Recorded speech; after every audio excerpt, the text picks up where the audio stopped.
hundreds of people are still stranded in Phoenix after widespread Southwest cancellations continue throughout the country. Potential passengers are facing lengthy delays and likely face several days before they can get rebooked. The Department of Transportation says they will investigate the airline giant. Southwest, one of the largest. Team 12's Michael Dowdna is at Sky Harbor. And Michael, these problems are focused pretty much just on Southwest, right?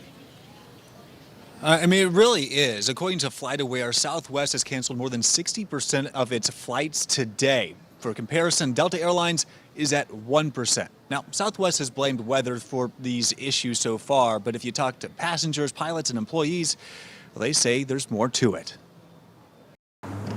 All across the country. Oh my God. Sounds of cancellations and misery. We just not actually finding out that our flight is canceled. Another flight canceled. In all, Southwest axed nearly 2,600 flights Tuesday, and getting answers on how anyone is supposed to take off has been a headache. Called the airline, was on hold with them for 5 hours, and then they hung up on me. The same thing is happening to Southwest Airlines flight attendants and flight crews.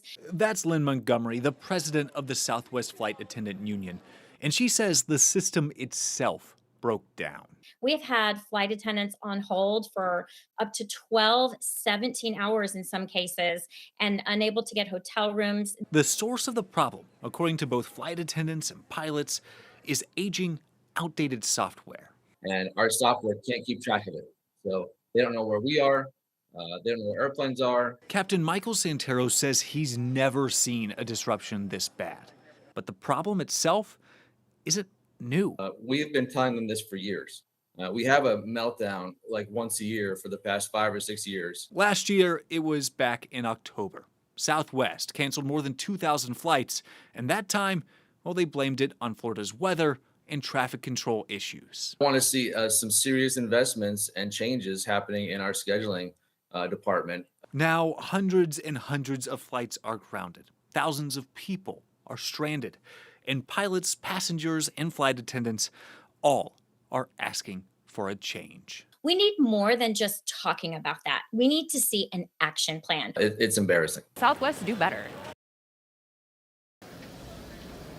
Now, pilots do say that Southwest may be more susceptible to issues like this because of how they fly logistically. If you look at other major airlines, well, most of them use the so-called hub and spoke method.